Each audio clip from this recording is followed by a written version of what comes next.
Welcome to the Finance Geeks podcast with Paul Kluworth and Warren Shute. Two financial planners shoot the breeze while sharing tips for making the most of your money and living your best life. Expect a lot of laughs and genuine insights that might just transform the way you look at your finances. Remember to follow, like, and subscribe to the show. And now over to the geeks in the studio. But they are not in a studio. They are geeks in their own office.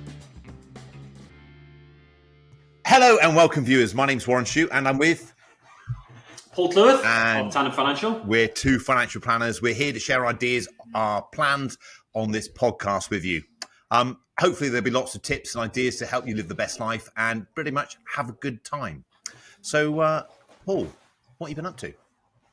Well, first of all, I think we should say what the podcast is called. So it's called the Finance Geeks because we wanted it to be reasonably catchy. But both yourself and I, Warren, are we finance geeks? Of course we are. Yeah, we love it. We've been doing it for over 20 years. Yeah. Have you really been doing it 20 years? 23 years I've been an advisor. I started off as a mortgage advisor back in 2000, did all the initial exams, and then 2008 became a financial planner when I stopped doing mortgages around that time. Wow. So 23 years, you wonder where the time's gone. Yeah. I think you're longer than me, aren't you? How long is it since the mid-80s? 1995. So what does that work out to be? Yeah. That's 29 years coming up. 29 years. That's good that we can do the maths on that. 2024 minus 1995. Yeah. So we're in finance. You should know these things. Yeah, it's been good. So you must be on the verge of retirement now. I mean, the glasses make you look maybe it's late 50s, early 60s. What do you know? I'm 50 this year. Big 50. Massive celebration year. Living one's best life. Half century. Good innings. Half a century. I don't think I would. So many people race for the exit. So many people race for retirement thinking that's what the outcome is. And I think the outcome is to enjoy and live life today and enjoy the process. So if you're enjoying what you do, getting up in the morning, shooting the breeze with you, doing this is a bit of fun. It's not, why on earth would you retire? What do I want to do? Just garden all day and just go around shopping centres? No, I agree. It's got to get it with purpose, haven't you? And say, what am I going to achieve today? And I definitely feel I've had a good day if I've got at least, 3 things done. If I've actually, achieved something, so I do absolutely try and get in the zone at some point during the day and, do some good work, because only then can I feel like I've had a good day. Yeah. But yeah, I always get up pretty early, to be honest. I quite like getting up. It's usually because of children. What time do you get up? So Monday, Wednesday, Friday, 5:15, because I'm in the gym at 6 o'clock, do an hour and a half in the gym. But today, it's usually about 20 past half past 6. Hang on. You get up at 5:15 because you're in the gym at 6 o'clock. Either the gym is a long way away from your house or you spend a long time in the bathroom getting ready doing your hair. Prepping. Probably a bit of both. Coming round in the morning, And it takes that long to get ready. And then you have to stretch and get changed, yeah. Another pre-workout shake or half a banana. You should do those things if you have a good gym session. Some of us can last more than 25 minutes in the gym, so try and do an hour and a half. For the timing. It's the endorphins going. So I'm up at 6 o'clock and I think my retirement would be 7. So 7 o'clock would be nice, but I have to get up at 6. It's not a good sleeper though. Say again? I'm just not a good sleeper though. We should do an episode on sleep actually in the future, because it's something that I personally want to learn to do more of or become better at. It's part of what actually it's going to be included in one of our future well-being videos. Is it really? That I'm doing. Yeah. Okay. Yeah, the whole concept of sleep is fascinating. Most people don't get enough. Do you know what the average person gets less than 7.5 hours sleep? That's okay, isn't it? Well, it depends on how much time it takes you, how much you need to function. That's okay.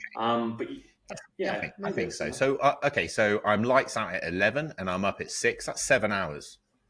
So yeah, but you're in bed for 7 hours, but you don't actually get 7 hours sleep. No, I'm in bed. It's just gone 10 and I'm out, lights out at 11. I go to sleep straight away.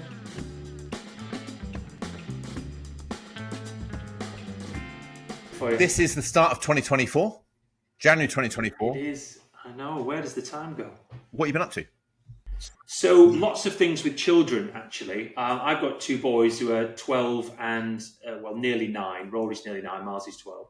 And we've been trying to fill the weekends, off screens and doing something else. And so Last Saturday, I took them climbing. This Saturday, we went to the Witches, which is in the National Theatre in South Bank. So it's the Roald Dahl play. And it's basically a musical. It was really fun. And then on Sunday, just gone, I was at karting in Dunstable with my eldest. So been doing that with the kids. And I've been training for the fan dance on Sunday. Next Sunday, the 28th. So I'm trying to get fit for that. Oh, wow. How's it going? So, yeah, it's I mean, there's not much more I can do now, to be honest. I did a 5-mile ruck the other day with 20 kilograms on my back, and that was fine, but there's no hills quite like the Brecon Beacons. So I did it in August last year, the summer fan dance, and it's 24 kilometres up and over Pennyvan, and back again. And it's tough. It's an SAS selection sort of route. But the moment, I've had a look at pictures today, and my father-in-law just sent me one, and it looks all quite sunny, but snowy at the top. And the weather can turn very quickly, but I looked at the weather forecast for this Sunday, and it's going to be 53% chance of rain. So it doesn't look like it's freezing. It says it's about 11 or 12 degrees. But I suspect there'll still be snow on the top, so it's going to be a challenge for sure. Cool. What have you been up to? Sounds like a plan. Do you know what? I've had one of the most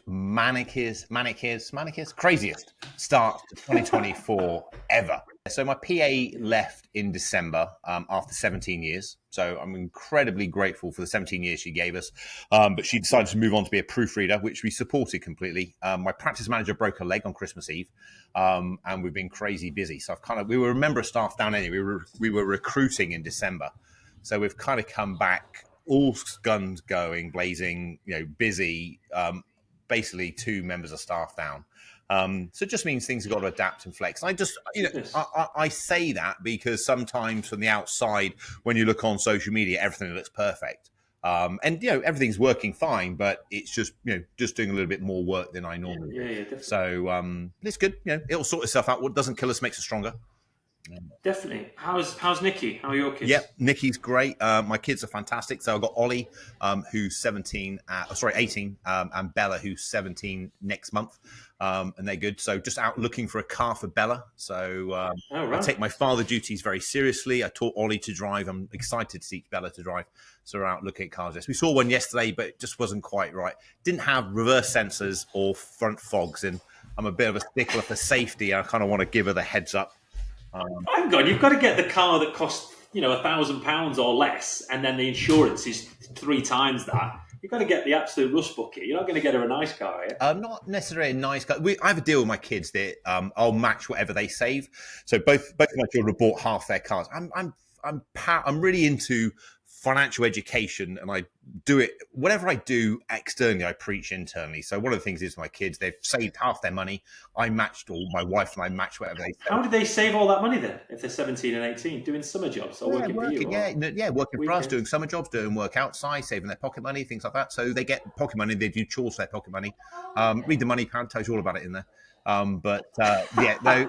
It's true though. It's like I'm in a very fortunate position that I work with hundreds of people over my lifetime with finances, some of them with lots of money and some with not very much money, and it's left clues, it's tricks, and I've gleaned those tricks, those clues for those people and thought, okay, I'm going to do more of this, I'm going to do less of this. And one of the things I've instilled with both my children is money isn't free. You put effort in and you get a reward for it. So how much is the insurance going to be on those then? You must have looked into it. Yeah. So do you get them on yours as a second driver? Or? No. So we go for polos, 1 litre polos, they're about £800 to insure. So they're the lead driver, and we're a named driver on the policy. To be fair, they're fantastic cars. I drive my son's car occasionally, and I really like it. I go into Cirencester, it's small, you can park it in. I know, but you drive these expensive cars, and you think, it's like, and it is comfortable when you're doing distances. But when I've just got to nip down the road and park into a small place and go and get a coffee or something, it's fantastic. So, what's it like going from a Tesla, which I know you've got, which is all automatic, to a manual? Do you remember how to do it? Yeah. I even got a compliment from my wife yesterday doing the test drive. You change gears very well. It's like, I just think it's one of those things, isn't it? It's a skill you never forget.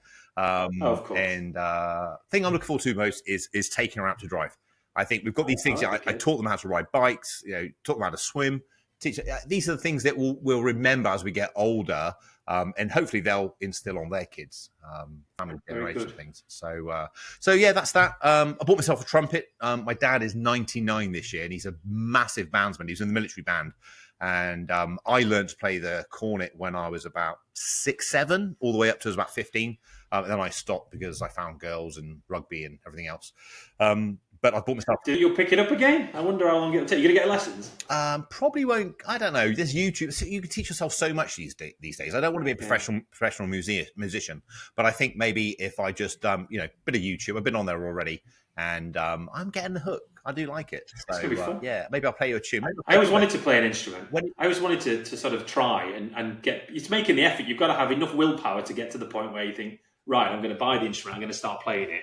I learned the piano when I was younger, and then just stopped, and just think, so my youngest, Rory's learning the piano, and he's doing quite well. So we're encouraging that. But virtually everything in life is practice, isn't it? You mentioned the gym at the morning. Definitely. It's going in there, it's repetition, and playing music. Yeah, playing music, it's repetition, going in there, doing that. So hopefully I can find enough time. And when's your birthday? I might play for you. Mid-September. Okay. Well, I will make a start. Hang on, play for me. What? You coming to my? I'm having a birthday party. I'll play on the podcast. Oh, right. Assuming we're still going at that point, yeah. And we've got four listeners or followers by then. But okay, I'm up for that. Yeah. Thanks very much. It's a bit of a loud instrument, isn't it? You can play it quietly, softly, and stuff like that. But and this year, like I said, my big 50, big 50. So I've got an adventure every month. I haven't received the invite yet, by the way. Every month of this year. So got something going on. You'll get the invite. It's I'll find space, put him on the list. I'll make a note. And a bit like it struck me because when I was planning the year, I was thinking, I'm planning my adventure, and that's one of your strap lines. So it's a very good strap line. It is the strap line for Tandem Financial. My wife actually came up with that because we absolutely think that life is an adventure, and as a financial planning firm, that's what we're helping clients to do. To plan for their future and plan their adventure, and actively encouraging them to do things, which is what the website's all about. Planningyouradventure.com. So. Yeah, do check it out if you've not seen it. It's is that what she calls it? Being married to you, an adventure? I think so. Yeah, every day is an adventure. Yeah. Thank you for that. Okay. It's the inspiration, and it's the way that you make me feel so loved. That's the reason why we're friends. It's the motivation. I don't take it as cynicism at all, which is good, or sarcasm rather.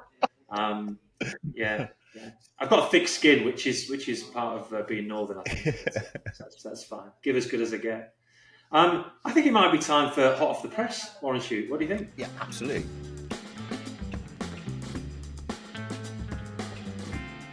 So, what's hot off the press for you? Well, I dug a bit deep, had a look at what's going on at the moment, and. I'm going to talk a bit about what's going on in the economy and what's going on with some figures and rates. And I think that there's a large, misconception and misunderstanding of some of the numbers. And I think it's quite important because as an advisor, I do review certain websites, whether it's the ONS or Parliament website or HMRC, looking at some of them.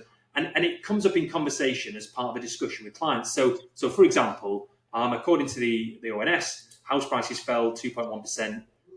In the 12 months to November last year. So it's always a bit delayed.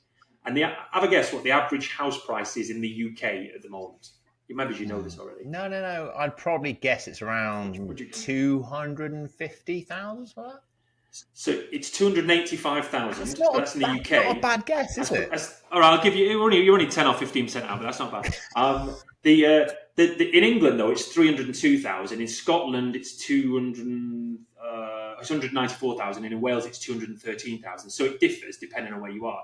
But I was just amazed when you look at the average salary in the UK that's about 27,000. It's more than 10 times the salary. I'm not surprised that a lot of people can't afford to buy. And with interest rates as high as they are now at 5.25, expected to maybe go down later this year because now the inflation's under control a bit more. It's making mortgages very expensive, and it's a concern. And I'm not surprised that house prices are sort of teetering a little bit in areas. But yeah, we know that inflation was double digits in 2022. It's now CPI, which is the main measure of inflation, is 4%. So there's an expectation that it will get down by the end of this year. This is according to the Bank of England to their target of 2%. So yeah, those numbers, the very concept of what inflation is and the average house price, it does come into discussions with clients, whether it's an indexation in their pension or it's talking about buying a buy-to-let or a property for their children or whatever. But another thing that comes in is state pension. I'm sure you're fully aware of what it's going to. I'm quite amazed, to be honest, that in April, from April the 6th, it's going up another 8.5%. So the Tories have kept with a triple lock, and it's going to go up to just over 11,500 a year.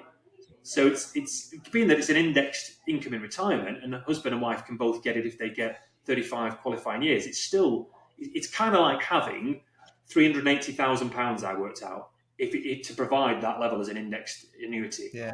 So as a couple, 700, it's not to be sniffed at. It's quite a decent it's not. You're right. Starting point.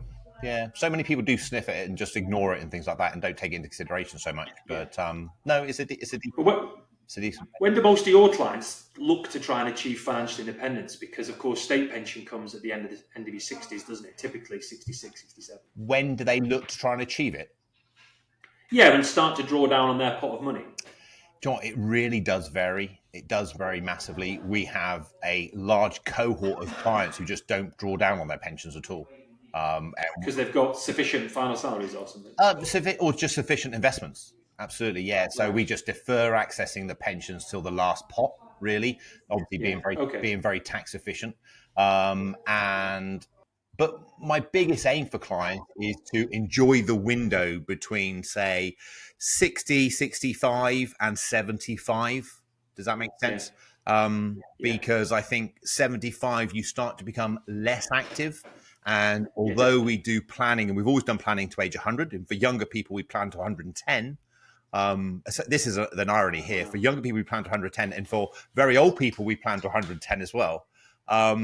You're less active between 75 and 85. And so we want to really just make sure people have got enough memories and things in there as they can. So to answer your question, it varies massively. But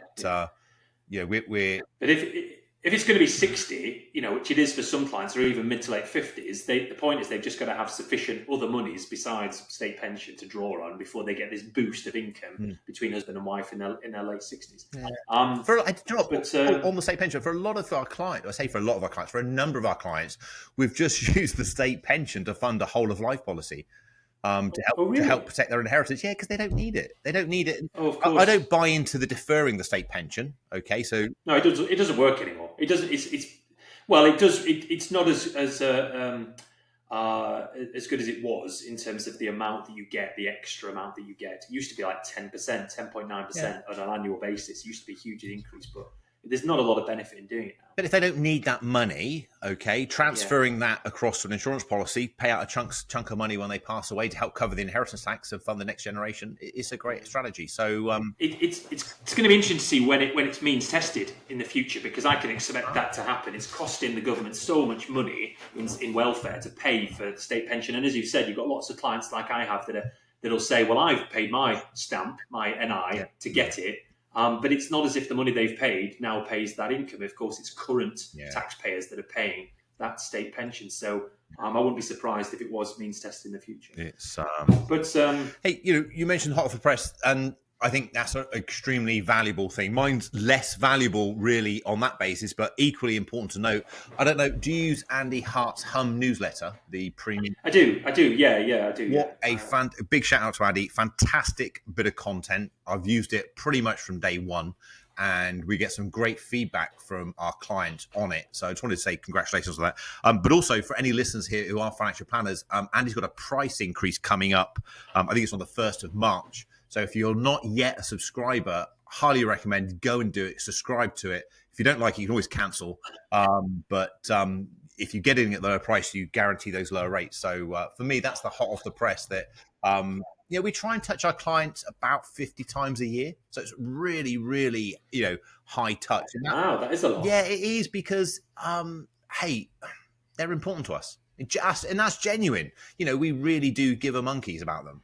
So we just want to make sure. And it flexes. So sometimes it will be more than that. So during the corona pandemic, for example, we had this navigating the corona crisis newsletter thing that we sent out, and we wrote, and it was periodically. So whenever things sort of happen, just make sure that they know we're on it.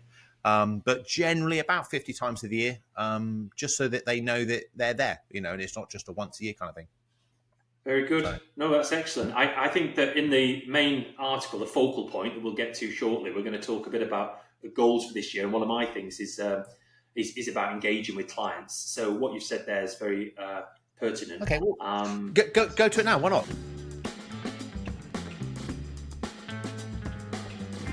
So our focal point for this episode is we're going to talk about goals for 2024. It's the start of the year, and so we've talked. Some people have resolutions, some don't. But I know that you, Warren, like myself, think about, well, what am I going to do this year, and how am I going to do it, and what can I do better? So you tell me, how do you go about sort of thinking about your goals for 2024 as a team and personally? So I'm a massive goal setter. I've done it literally since I was about 18 years old. Okay. And I've been doing the current format, what I do right now, probably for about the last 10 years, because I can go back and see all the progress. I always start with myself. So I don't start with the business. I always start with myself and ask myself, what's my outcome? What do I want to do? Where do I want to be in 10 years, 5 years, 3 years, and then a year? I work, and it's true. I look out at the future and say, where do I want to be? What do I want to be doing? And I can assure you, all of my goals doesn't say to me, sit on the beach and go and retire. It's things that get you excited that you want to move forward to. And if you want to achieve something pretty significant in 3 or 5 years, it's going to take time to get it. So you've then got to put action steps in today to work towards it.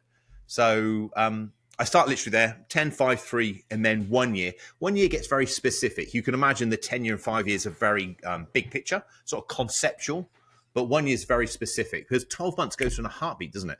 Yeah, it does. So you got the previous goals and you just tweak them, the 10, 5, 3, 1? Yeah, so typically speaking, unless I change the view, in case I sort of get closer towards it and think, actually I don't want this, or I've achieved it, it's come forward. I generally get about 80% of my goals, so I don't always achieve all my goals. Tell us why you use this concept of outcomes with clients as opposed to goals.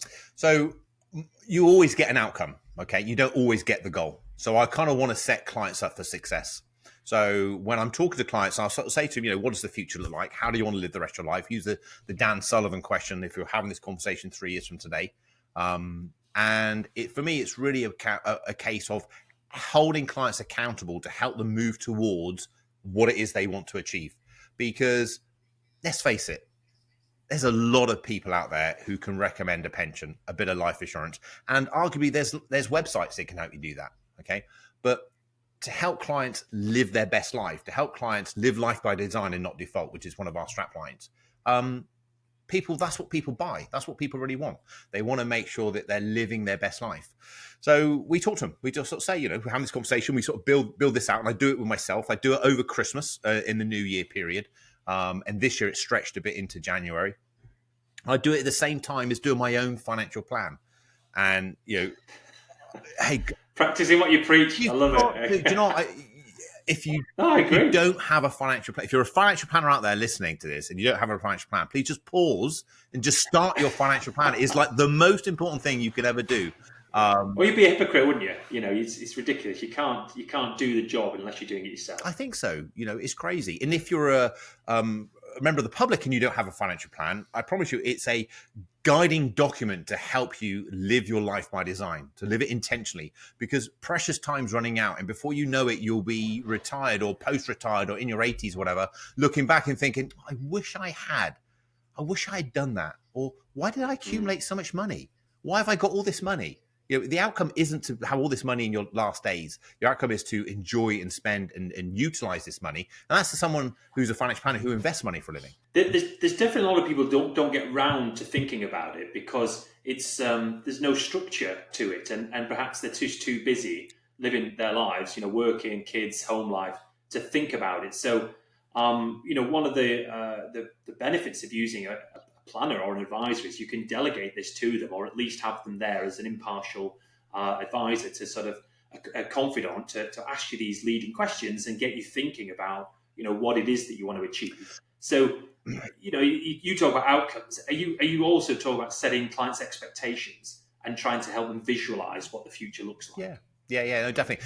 And when we do the outcomes, I have an acronym called PEAK. So we want to make sure we're balanced. And this is something that I didn't do in my early years. So now when I set outcomes, I talk about personal, economic, adventure, and contribution. So I'm looking at a rounded position. I'll be honest, when I first started, it was all economic and personal. It was just about, okay, I need to grow the business. I need to invest a bit more money. I need to get a bit healthier. I need to do this. But now as I've matured in my years, I realized that actually to be a good individual, to be happier, you want a more rounded approach. So I make sure I set personal outcomes, economic, financial, okay, and they relate to the business, adventure, fun, and contribution. Make sure it's giving back and doing a bit more. There's various acronyms and that are used to talk about happiness and achieving happiness in life. You've heard of RAMP, the relatedness, autonomy, mastery, purpose. Okay. This could be another episode that we should talk about in the future, because it's something I'm interested in, talking about clients' well-being. And there's various aspects of your life you have to have sorted to be able to really, feel that you can be happy, be less stressed, to feel like you've got something to work towards. And so there's others, the 4 C's as well, which we can talk about. I'll leave that one as a cliffhanger for a future episode, because it's a topic in itself to talk about what's actually needed in your life to actually achieve not just financial independence, but happiness as well. Yeah. And one of the books I'm going to recommend later on is to do with this very subject. So I'm going to talk about that. It's interesting. I think once I've set my personal outcomes, what I want to achieve personally, I break them down into quarters. So I know I have a 90-day check-in. It comes off the book Traction. So we run that personally and within the business. And then I write them out and I laminate them. And I literally read them every morning, every night when I clean my teeth. So I read them this morning. So, wow. and it's that focus. It's that. Well, you've got to make them visual, haven't you? Yeah, you just got, hey, do you know what? Out of mind, out of sight, isn't it? Out of sight, out of mind, sorry. And it's very much like, it's no point setting them. So many people set goals in January and forget them by Valentine's Day. And it's just about staying on them. And you're not going to achieve them straight away. So it's just incremental movements towards, okay, yeah, this one I do. And it's more about habit goals rather than thing goals. That makes sense. So it's our habits and our traits that I'm looking to set as outcomes, rather than I'm looking to achieve this one thing, because I think that develops us as individuals. Yeah. Well, the classic resolution of people in January generally is to get fit, to join a gym, and of course it takes quite a while to set a habit, to create a habit. You and I will have read James Clear's Atomic Habits, how he talks about the importance of habits and how to actually create them. And I think that the top tip I would give anybody listening to this is, whatever you decide you want to do, just get into the habit of breaking it down a little bit. Like, for example, instead of saying, I want to go to the gym, the first thing you do, you've got to get up. So you've got to set your time. You've got to make the time in your diary, whether that's in the morning or evening or whatever's good for you. You've got to turn up. You've got to be changed and ready for it. And I think, well, that's the next thing. I've got to be changed. I've got to turn up. And then, excuse me. And then I think about getting the music on and start stretching. And so if you go straight to, oh my God, I've got to get on this rowing machine or this runner and exert myself and get the heart rate up, it's a miserable feeling sometimes, although it can actually be great, the feeling afterwards. So what you got to do is visualize how you're going to feel afterwards, and go through this process of getting ready, turning up, doing the stretching, and then slowly building into it. And that for me has made it a lot easier. And after a while, it's just automated that Monday, Wednesday, Friday, for me in the morning to get it done another way is how I sort of make the time to do it. Never thought I would be a morning person going to the gym, but it's actually so much easier when the gym happens to be in my garage than it is, driving 20 minutes to a gym and then doing it all there. It's about time maintenance, isn't it? Yeah. And time efficiency. And you're right. You're right about making it automatic. Paul used to have an expression: take routine thought out of everyday actions. And I think when we automate things, we'll make things simpler for ourselves in a whole manner of respects. So we're talking about fitness here, but if you look about finance, just automatically enrolling in your workplace pension, setting up a direct debit straight away, making sure you pay yourself first financially, setting up these payments automatically, not thinking about it every single day. Helps it, because when we think about it, we make decisions on how our emotions are, And we're all human. We have good days where we think, yeah, we can achieve this. We're going to go and beat the world. And we have days where we're less enthusiastic. And on those days, we might have somebody in our head talking to us, saying something where we think, okay, well, I'll just give it a miss there. I won't go to the gym. Or actually, this month, I'm not going to go and save that money because the investment's down. They're not working. I'm just going to go and spend the money and give myself some instant gratification. So automating it makes a huge difference. Oh, completely agree. Look, the great points there. Let's go back to this concept of goals for 2024 in terms of how you go about setting them and some of your specific goals that you might have for this year. Because I'm interested in how you're going to improve or what's on your agenda for development in the coming year. Yeah. So after I've done that exercise where I've said, okay, where do I want to be personally, brought it back, set my 1 year goals and chunk them down into quarters, I then look and say, okay, which ones of these are attributed to the business? And I pull them out and I take them to a team meeting and all the team bring their goals, which are attributed to the business, to the meeting. And then we have a team exercise and we go through and we bounce ideas off each other and we sit down and say, okay, where's the business going to be? What's the outcome for the business? We do the same exercise as a company and we do the goal setting with the management team. Okay, so there's 4 of us in the management team. We do goal setting with the management team. We go through and put some ideas in place and then we roll it out to the team. Okay, and then when the practice manager rolls out team, everyone has accountability for one section or one part of that goal setting exercise. So what they're going to do. And I think for me, the most important thing with a goal is there's like a 50-50 chance that you're going to achieve it. I think if it's one of those things that you're just going to be able to do as a given, then actually what's the point? There's no stretch there. But if you're going to set yourself a goal that is so outlandish, so difficult to achieve, you're setting yourself up for failure. And what we want to do is build good traits, build good habits. So every goal is about a 50-50 chance of succeeding. And I explain this to my team. And I explain to our team that, if we achieve 80% of these outcomes, then we should be extremely proud and happy with ourselves because they're going to stretch us. But I think what helps us achieve that is the regular check-ins. Checking in for the team, it's every week. We have a team huddle and we make sure we go through a level 10 meeting. We make sure we go through what the goals are, what the outcomes are. And we're working towards them. So that's really particularly important to me. Yeah, sounds like you're organised, Warren. Hey, you know what? It just makes life a bit easier, doesn't it? Having that structure. And then if things go off that structure, that's when I don't like it. And going back to the beginning of the show, when I've got all guns blazing, I want to push ahead to 2024, and I've got these plates to spin, these challenges to face. But reframing it to say that, I'm going to become more efficient. And already we've made efficiencies within business because I'm doing bits of the job that my PA used to do until we get a replacement. I'm like, why are we doing it that way? Why we've always done it that way. Yeah, but that's not the best way of doing it. Let's do it this way. It's a new way of doing it. So, well, you have to ask the team if they're used to doing their job and they're doing it really well. You've employed them for that reason. It's listening to what they have to say in terms of how you can make changes, improvements to become more efficient. Yeah. Or you could just ask me because, as a firm, we're super efficient. Maybe I should come in and do some, some consultancy work. Yeah, no. You are super efficient. So how do you do the goal exercise with your company? How does that work for you?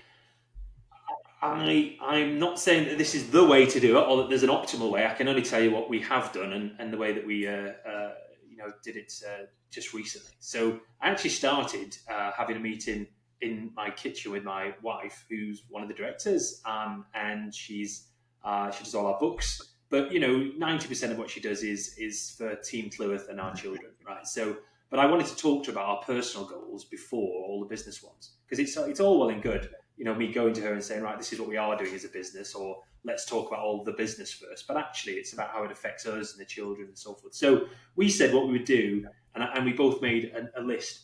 And it was more cultural things. We said we'd get tickets to events, exhibitions, theatre, and do some more holidays, that sort of thing. And I'm a big fan of trying to book your social calendar first and then trying to fit work around it. And we're in a privileged position, very fortunate position, running businesses ourselves that are doing well, where we're able to do that largely. My personal goals for this year is to get fitter, to focus on health, sleep, gym work, to drink less, I definitely want to do a bit more of the things that I really enjoy, like going climbing, going on my motorbike, doing more walking on the hills. and getting out, because I find myself almost controlled by my mobile phone quite often. And here's me telling my children to get off screens, and I'm a hypocrite because I'm on it myself. And I think, right, you've got to just put this away so I can read more, do other things. So all the little things that I love doing. When the weather's better, I want to get on my sit-on lawnmower, which it's you can think what you want that I have a sit-on lawnmower, but I love going on it. I want to also, as I say, get on my motorbike more, because I'm one of these that are fair weather riders. But getting outside, whether it's motorbike, golf, walking, I want to do more of that. So I wrote down personal little things like I want to shout less, be a better dad, be a better husband, smile more, laugh more, don't overreact. That's definitely is one of my traits, blowing hot and cold and overreacting. But I asked my wife what she wants to do, and it's more crafty things, more cultural things, more stuff with the kids, and just trying to be happier. It's all well and good saying, right, is that we want to earn more or have this or something materialistic, but actually we've got to the point now, both my wife and I, where she's telling me, it's my line in the sand, get rid of stuff, stop buying stuff we don't need, let's buy experiences, let's declutter, let's give stuff to charity, and that very, just clearing the house out makes us both feel quite happy. I feel like I've got something done. Yeah. So No, that's interesting. those are some. It's interesting you say about being more happy. I think really, ultimately, all of us, if we get really deep, all we want is love and happiness. Everything else is noise. We just want more love and we want more happiness. And to be on a financial show and say the word love is kind of like a bit uncomfortable for some people, but that's really what we want. We want more connection with others and we want to laugh more. So hopefully in 2024 we'll do both of those, Paul. I'll show you the love, baby, Yes. and we'll laugh a lot more. It sounds like we're quoting Jerry Maguire, don't we? But not show me the money, is it? Not show me the love. Very good. So listen, as a business though, we talked earlier on about goals and that sort of thing. I didn't start with the team talking about the numbers and the assets under management and taking on new clients. But what I do want to do, and our sort of key concept for this year, is engaging more with existing clients. And that doesn't mean bombarding them with things they don't need or newsletters or articles. It's about trying to use the new member of staff we have, Gemma, who's a client relationship manager, to engage with clients, to ask them what they want, to get feedback, to proactively call them and see what we can do for them, rather than just assume that they read a newsletter or that they would just call us if they need something. And I think that I'm much more interested now, where we are as a business, in maintaining the relationships with clients and trying to improve them, rather than just more. It's you definitely get to a point in any business where you go through stages of whether you're growth or whatever. And we were definitely at a high point of what we at. We were at the 85% capacity, I think, and that's the reason I got a new member of staff on. So it's trying to maintain, but you've definitely got to take on new clients, I think, and because we've had clients die, we've had clients leave, we've had situations, of course, where I'm encouraging them to take their money off. And because ultimately we are remunerated as a business based on assets that we manage, we want to make sure that we're replacing those, but also taking on new clients so I can practice. Because our industry, our profession changes so much, you need to be able to practice doing what you're doing to constantly tweak and improve what you're doing. Yeah. It's and what about ongoing? How do you maintain the fact that you're staying on track with your outcomes, your goals? Well, I mean, we had a meeting, of course, with the staff. We went around the table. Everybody spoke. We talked about what things that we want to do for the business this year. It included more corporate events with clients and engaging more with them, as I said. But I think the staff happiness is very important to me as well. And this concept of reviewing what you're doing and making sure that you're on track. Well, you've got to measure it in some way. And I think that we can measure the numbers, yes, in terms of assets and monies and profit. But as I say, going away from that, that's always in your mind as a business owner. You've got to remain profitable. But I think that I'm interested in how staff are feeling. How many days holiday that they're taking, if they're working late. How efficient people are being, how much they're willing to contribute and come up with things themselves. And that's hugely important. I want to try and empower my staff to do their jobs, which they know how to do, and then encourage them to sort of try and improve little ways, rather than cracking the whip and saying, do it this way, categorically my way. They're better at their jobs than I am. not at mine. They're better at their jobs than I would be doing theirs. Yeah, I've learned that this week. And you've got to be humble. You've got to listen. And it's hard sometimes, especially if you're strong-willed and you want to just preach to this is what we're going to do. But and listen, it's not. I'm not perfect at it. It's something I'm trying to learn. But I think I've been learning more humility this year and over the recent years than in the past. And it's a difficult trait to learn. And have you been doing this exercise for several years? I have, yeah. I mean, those that know me well might have noticed a change in my personality over the years, but I'm not a different person. I'm just thinking that in my mind, whether it's expressed or not, this concept of being humble and apologising, or rather, if you've done something, say sorry, or just don't pass the blame and ask people how they are. And one of the things that I wrote down in my personal goals was to actually think before I speak. I mean, I remember my mum telling me all the time to just, because then you don't have to apologise later for something you've done. You just don't do the stupid stuff in the first place. How's that working out for you?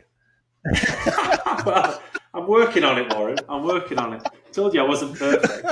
I'm the eternal optimist and a positive person, and I believe in just getting on with it, regardless whether it's hard or not. You just got to get on with it. But you have your up and down days, and I think that if you're not, it's very difficult to be a quality financial planner if you're not a positive person. Yeah. Because part of your job is to discuss with clients their lives, what they're going to do, ask great questions, and then to get them thinking positively about the future. So I've got some positive quotes later on in our Q&A section.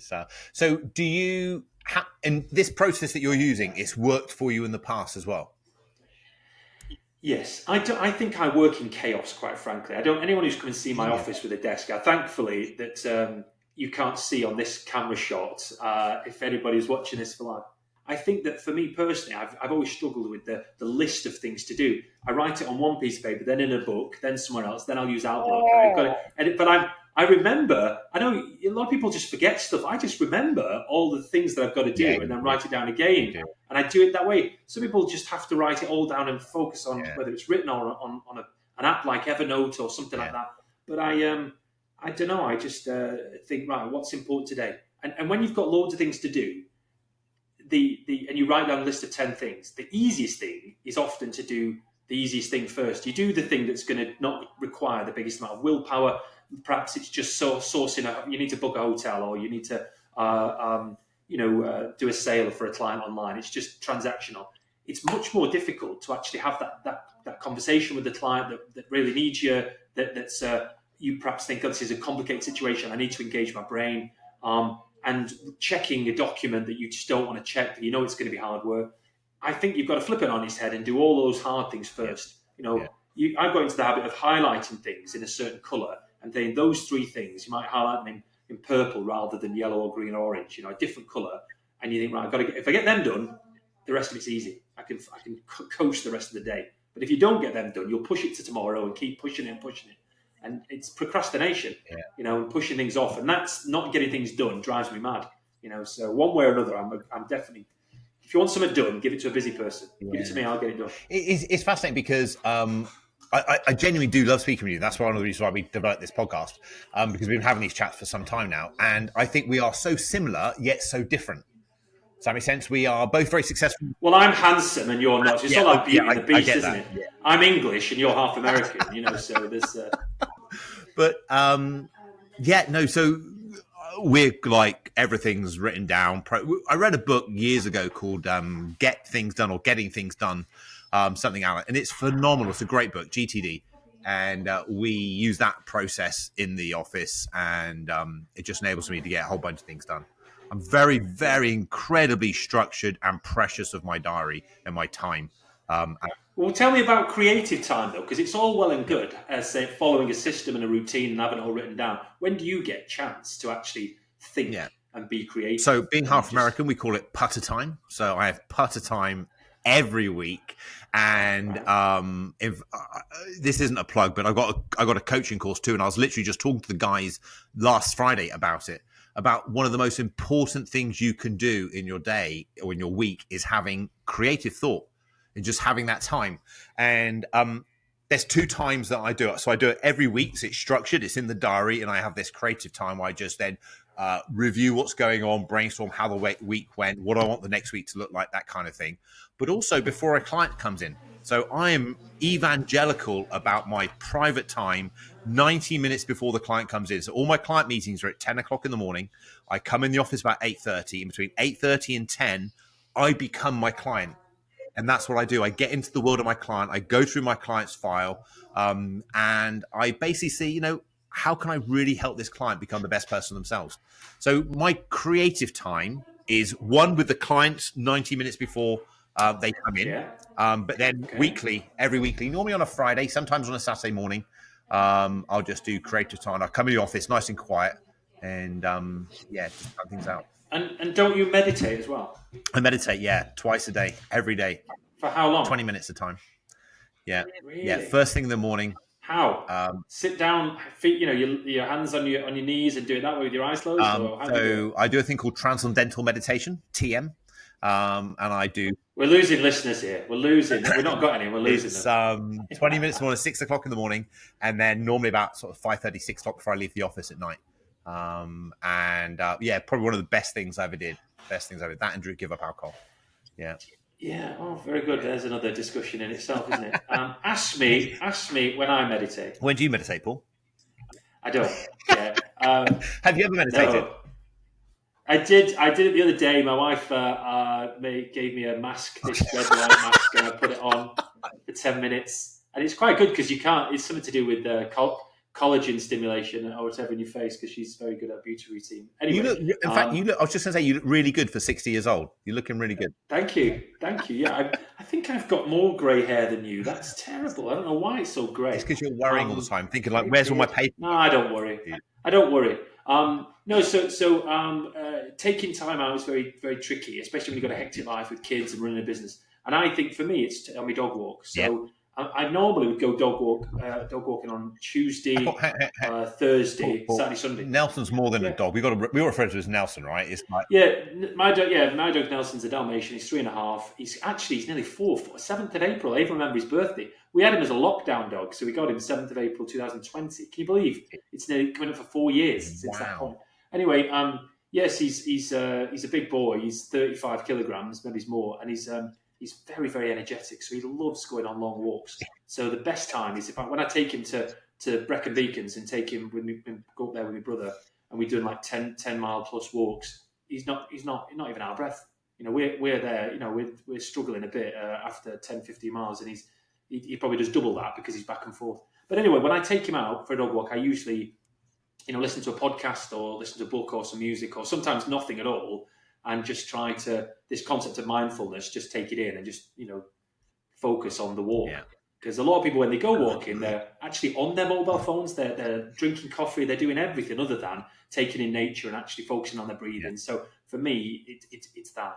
And that's the only real alone time. When everyone who's got children will know, there's hardly any alone time. But so I like, I like doing that. It puts me in the right frame of mind for coming into work later. So just sort of like summarising the goal setting, I think, and please jump in if you don't agree what I've sort of summarised here, but I think one thing is say it's important to do. It gives us direction. So I think a trait would be to have some outcomes for 2024 and arguably even push them out into years ahead. Write them down so they're specific, so you know what you're going after. And then have some time to take your personal goals first and then your business goals. So it's almost like starting with your personal goals and then developing into your business goals, and then have some reflective times to reflect on it. Yeah, absolutely. This notion of writing it down, a lot of people don't do it. And if they do it, they do it in the wrong format, So you've got to make it visual. I remember learning diary management 20 odd years ago, no, more than that, 25 years ago, selling aerial photos door to door. That's another discussion. But in America, and they would talk to you about how to manage your diary. And, this concept of a goal would make it visual. You'd print something out. You'd put it on the inside cover of your diary, whether it was a car you wanted to buy or a holiday or whatever. In today's world, you've got to either have a picture on the wall, have something that's visual, print something out, remind yourself of your own personal diary and the dates and look forward to them. But this concept again of sporadically, and I think it's probably monthly, certainly quarterly, going back and saying, right, what we've achieved, what can we do better, how can we improve on that, if you're not reviewing that and actually keeping on track, Yeah. you've got no direction. And again, if you're running any business, you've got to know the numbers, you've got to know the figures, you've got to know the outgoings. You've got to know how many clients you're calling and what the feedback is. And so another big goal of ours this year is to do some surveys with clients to actually ask them what we're doing well, what we could do to improve, and working out the best way of doing that. Yeah. Again, it's this notion of humility. You've got to be humble to do it, because you will get clients that say you're not doing it something correctly, or you need to improve here or there, or can you do this? And you take it on board. Yeah. Can't please everyone, but okay. Well, hey, look, if you're listening to this and you've got any feedback for us on the goal set and things that you think are great that we've said, or things that you do differently, please message us. Let us know. We'll be definitely humble and willing to listen to your feedback. And if you're okay with that, Paul, if we've kind of concluded the goal session, I think we've given that a good thrashing. Give me. That's a great expression. Giving it a good thrashing.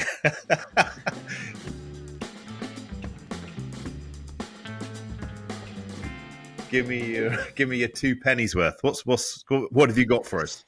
So I've actually got 3 things, right? Because I was 2 pennies worth. My opinion on some recommended books, films, apps, whatever it is, right? So a book that's relevant to this discussion today is one that I think is a bit under the radar. It's called How to Think About Money by Jonathan Clements, and it was written in 2016. This chap's a Wall Street journalist, a columnist for the Wall Street Journal.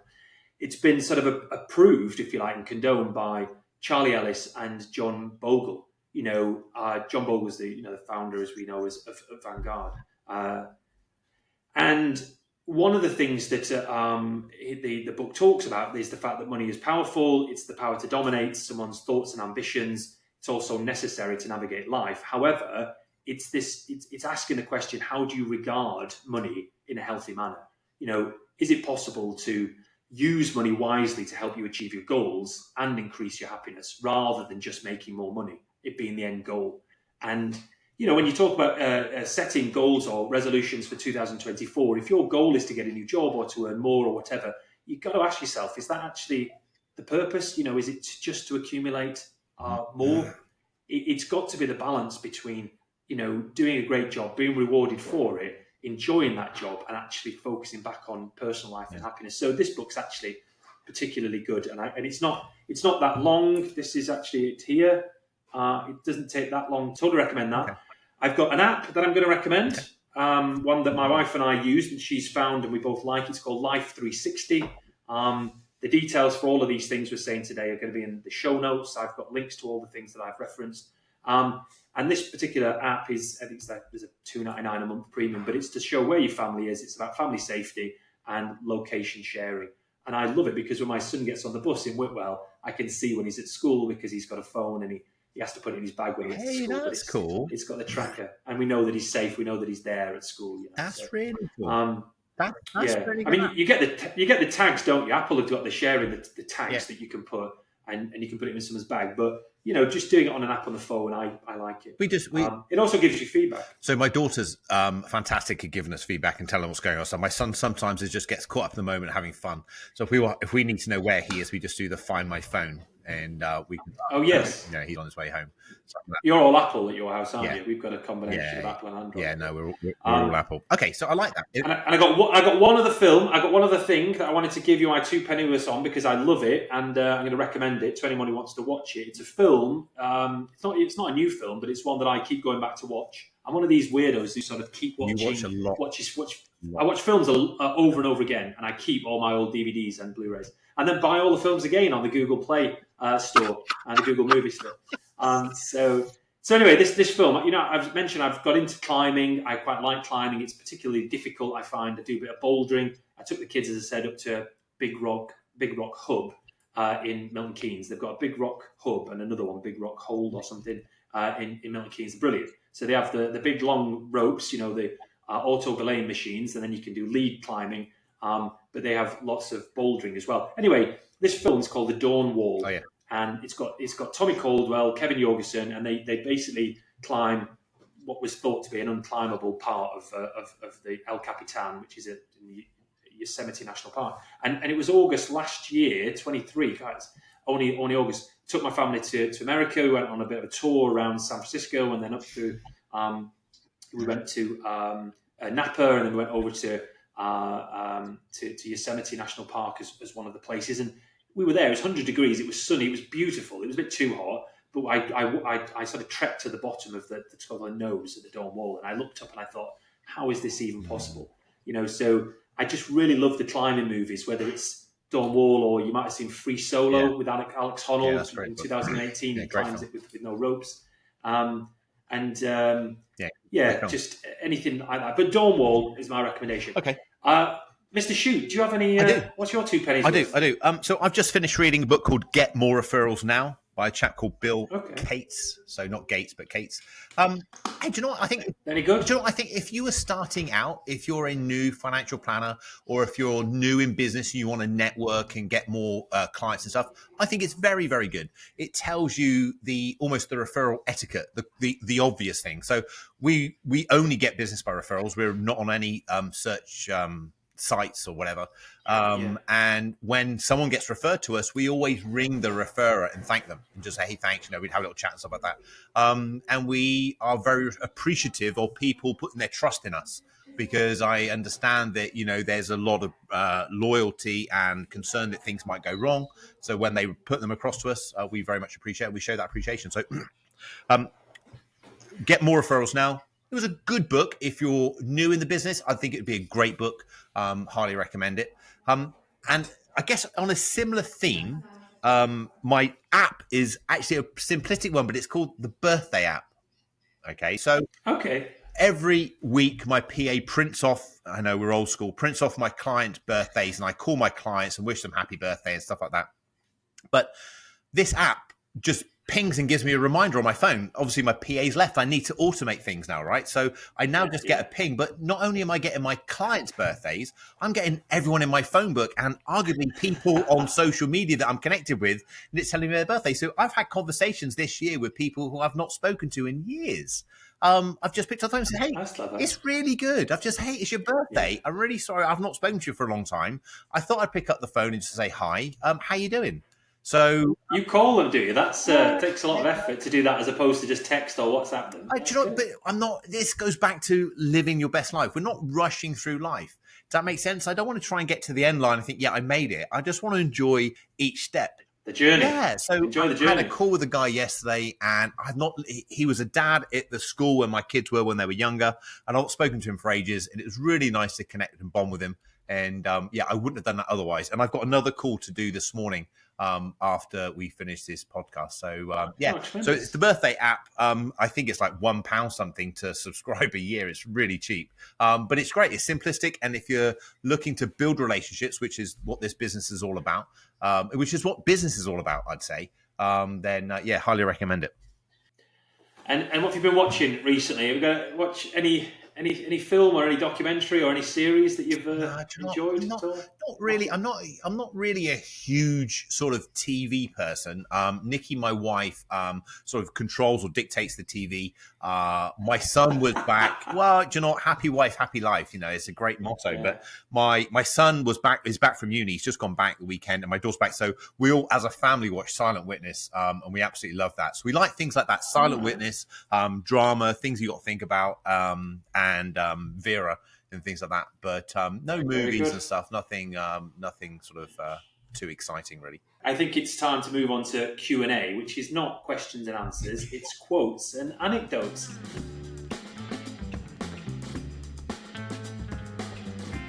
So, Warren, ask me, do I have any quotes? Paul, do you have any quotes? It's funny you should ask that, actually, because I've got three. Right, to do with. You've got three, because I don't want to just leave you on one. I've got one. I told you I'd prepared. I've got one. You've got one. Well, do you want to say your one first, then?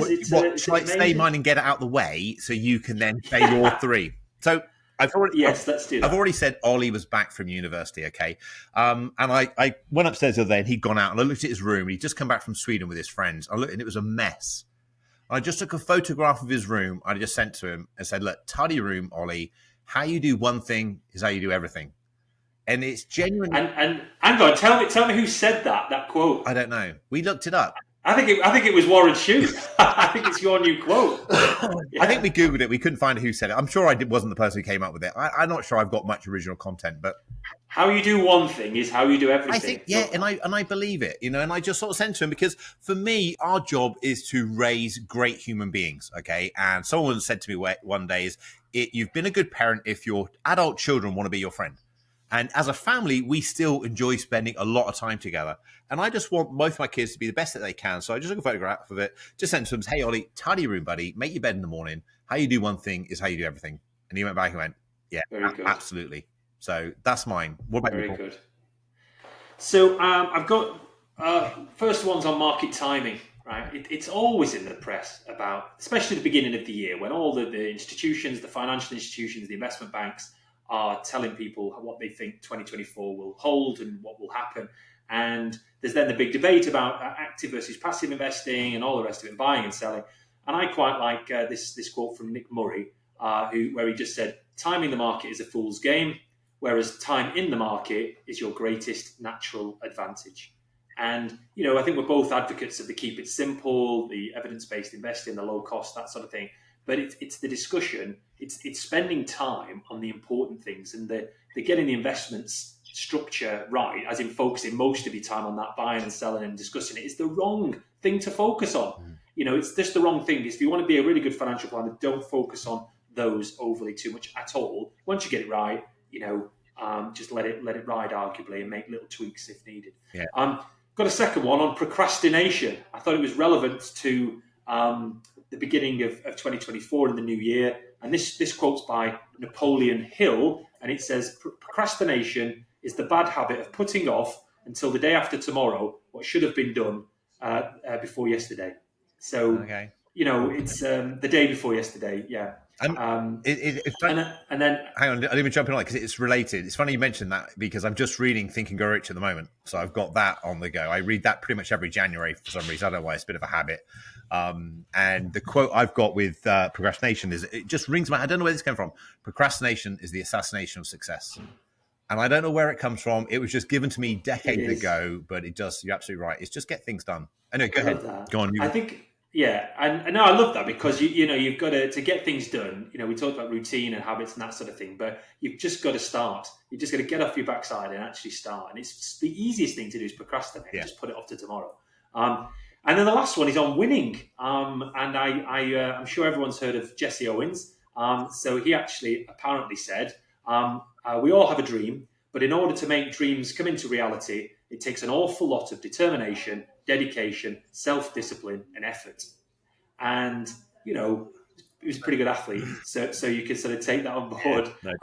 But on in the show notes, you'll see that I've actually got links on each of these quotes to the sections on Flickr where we have about 40 or 50 or 60 different quotes with images on that my wife created. And it's quotes that I like, where we're trying to make them more real by putting the person on there as well and making it visual.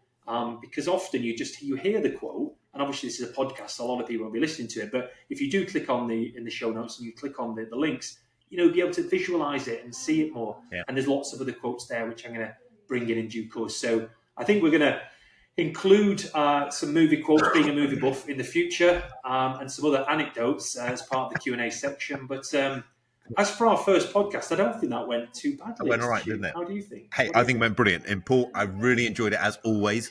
I always learn something speaking to you, and I genuinely mean that. And I think this is why it's great that we can do this, to share our ideas and some of our wisdom with other people who might want to take on board. And so, yeah, thanks for your time. I was going to be nasty then and say, speaking to you, I don't learn anything. But no, it's not the case. I absolutely do. And I've really enjoyed it too, Warren. So thanks for your input today. And I look forward to the next one, our episode 2 in a couple of weeks. Brilliant. Take care, buddy. See you. Bye-bye. Okay, take care, everyone. Bye now. Thank you for joining us for today's discussion. If you're enjoying this show, please subscribe to our podcast. It's a great way to support us. If you have questions or comments about this podcast or topics you'd like to suggest for the show, please put these in the comments section on YouTube. Remember, if you find yourself humming our theme song for the next week, it's not a sign of brainwashing. It's just a testament to our awesomeness, or possibly a mild earworm. Consult a doctor if symptoms persist. This show is designed to be informational only and does not constitute investment or financial advice. Please contact a regulated financial advisor before taking any specific action.